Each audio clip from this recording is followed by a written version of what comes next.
दोस्तों, इस वीडियो में हम आपको नोएडा के 10 सबसे खतरनाक गैंगस्टर्स के बारे में बताने वाले हैं। इनमें से ज्यादातर गैंगस्टर को नोएडा पुलिस ने गिरफ्तार करके सलाखों के पीछे डाल दिया है।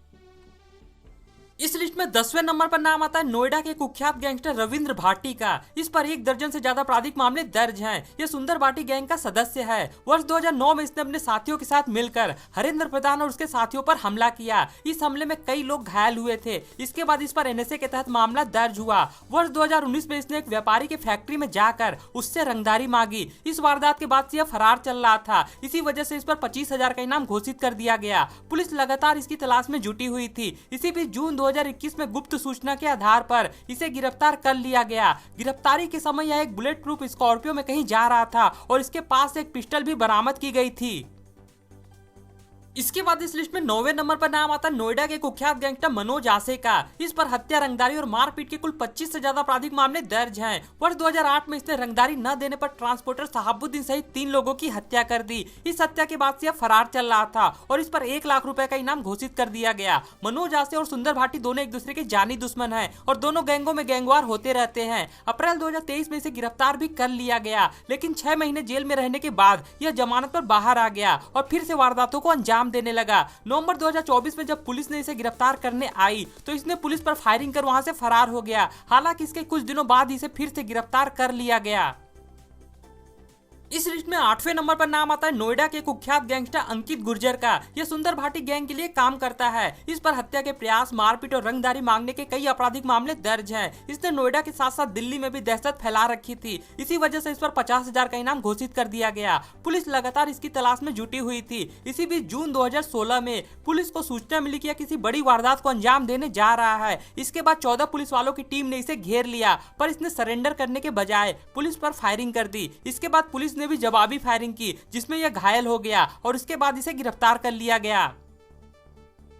इसके बाद इस लिस्ट में 7वें नंबर पर नाम आता है नोएडा के सबसे बड़े स्क्रैप माफिया रवि काना का। इस पर हत्या, मारपीट और तस्करी के कई आपराधिक मामले दर्ज हैं। वर्ष 2014 में छोटे भाई और गैंगस्टर हरेंद्र प्रधान की हत्या में नाम आने के बाद इसने अपराध की दुनिया में कदम रख दिया। इसी के साथ यह स्क्रैप के धंधे में उतर गया। इसी बीच नोएडा के नामी बदमाश अनिल दुजाना के संपर्क में आया और उसकी गैंग में शामिल हो गया। देखते ही देखते अनिल दुजाना का राइट हैंड बन गया। इसी दौरान पुलिस ने अनिल दुजाना को एनकाउंटर में मार गिराया और इसके बाद रवि काना तेजी से जुर्म की दुनिया में आगे बढ़ता चला गया। कुछ ही दिनों में इसने स्क्रैप के धंधे से करोड़ों की अवैध प्रॉपर्टी जमा कर ली।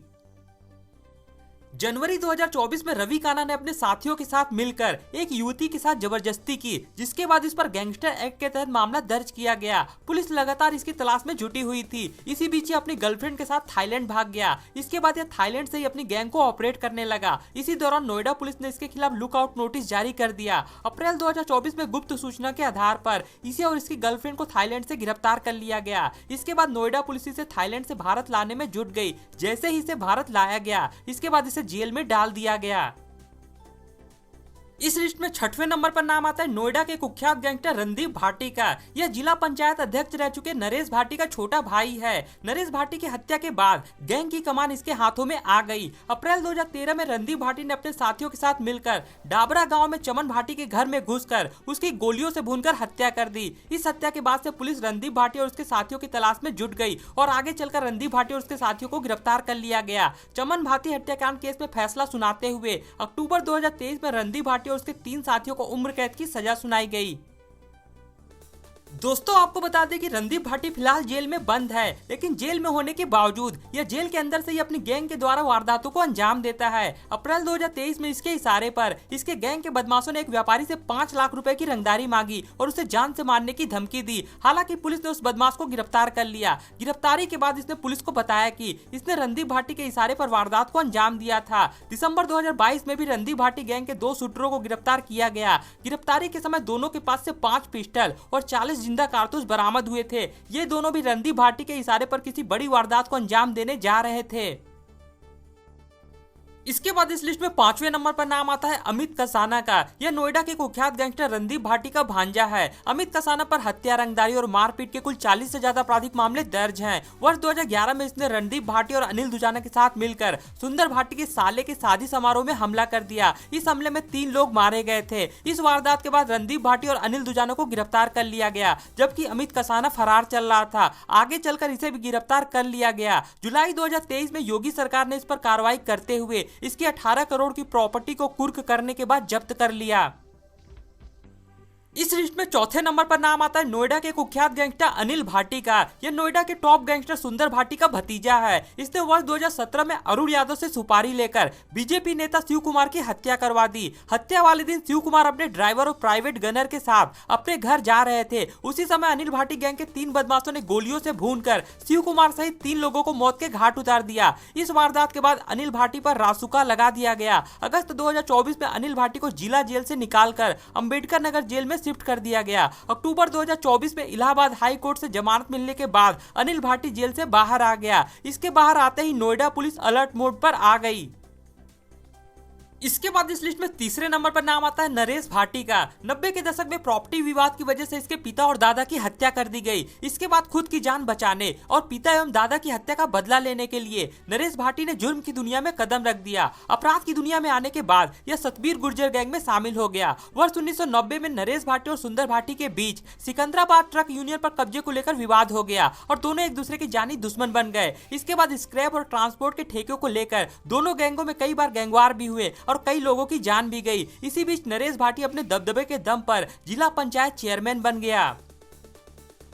इसी दौरान सुंदर भाटी और नरेश भाटी ने आमने सामने होकर दादरी विधानसभा का चुनाव भी लड़ा। हालांकि दोनों ही इस चुनाव में हार गए। वर्ष 2003 में सुंदर भाटी ने अपने साथियों के साथ मिलकर नरेश भाटी की कार पर हमला किया। इस हमले में नरेश भाटी का ड्राइवर और गनर मारे गए थे, जबकि नरेश भाटी जिंदा बच गया। इस हमले के 1 साल बाद मार्च 2004 में सुंदर भाटी ने फिर से नरेश भाटी पर हमला किया और इस हमले में नरेश भाटी मारा गया था। इसके बाद नरेश भाटी के भाई रणपाल भाटी ने अपने भाई की हत्या का बदला लेने के लिए वर्ष 2005 में सुंदर भाटी के भाई प्रताप पटवारी समेत 3 लोगों की हत्या कर दी। हालांकि इसके 1 साल बाद ही मई 2006 में रणपाल भाटी भी पुलिस एनकाउंटर में मारा गया था।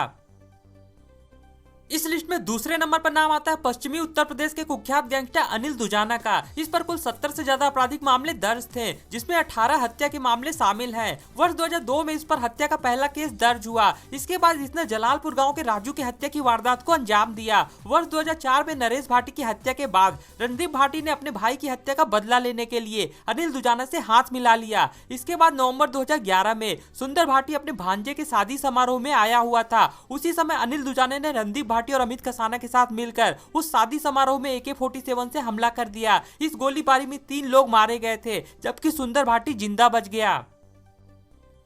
इस हत्याकांड के बाद जनवरी 2012 में अनिल दुजाना को गिरफ्तार कर लिया गया। वहीं दूसरी ओर खुद पर हुए हमले का बदला लेने के लिए सुंदर भाटी ने जनवरी 2014 में अनिल दुजाना के भाई जय भगवान की हत्या कर दी। इस वारदात के बाद अनिल दुजाना ने सुंदर भाटी के शूटर राहुल की हत्या करवा दी। कई सालों तक जेल में रहने के बाद अप्रैल 2023 में अनिल दुजाना जमानत पर बाहर आ गया। बाहर आने के बाद ये अपने खिलाफ गवाही देने वाले लोगों को धमकाने लगा। इसके बाद नोएडा पुलिस अनिल दुजाना की तलाश में जुट गई। इसी बीच मई 2023 में गुप्त सूचना के आधार पर पुलिस ने अनिल दुजाना को घेर लिया और सरेंडर करने को कहा। इसके बाद इसने पुलिस पर फायरिंग कर दी। इसके बाद पुलिस ने भी जवाबी फायरिंग की, जिसमें अनिल दुजाना मारा गया था।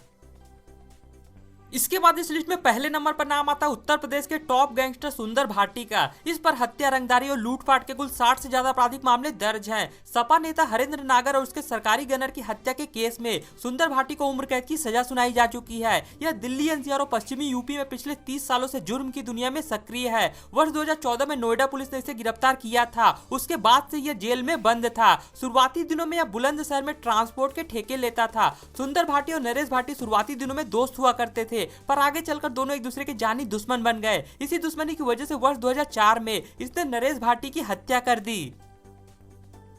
आपको बता दें कि वर्ष 2023 में हुई प्रयागराज के माफिया डॉन अतीक अहमद और उसके भाई अशरफ की हत्या में भी सुंदर भाटी का नाम सामने आया था। दरअसल अतीक अहमद और अशरफ को मारने वाला शूटर सुंदर भाटी गैंग का था। सुंदर भाटी और अनिल दुजाना दोनों एक दूसरे के जानी दुश्मन हैं। इसी दुश्मनी की वजह से अब तक कुल 10 से ज्यादा लोग मारे जा चुके हैं। कई सालों तक जेल में रहने के बाद अक्टूबर 2024 में सुंदर भाटी हाई कोर्ट से जमानत मिलने के बाद जेल से बाहर आ गया। इसके बाहर आने के बाद रविंद्र नागर की सुरक्षा बढ़ा दी गई। रविंद्र नागर सपा नेता हरेंद्र नागर का भाई है जिसे सुंदर भाटी ने मारा था।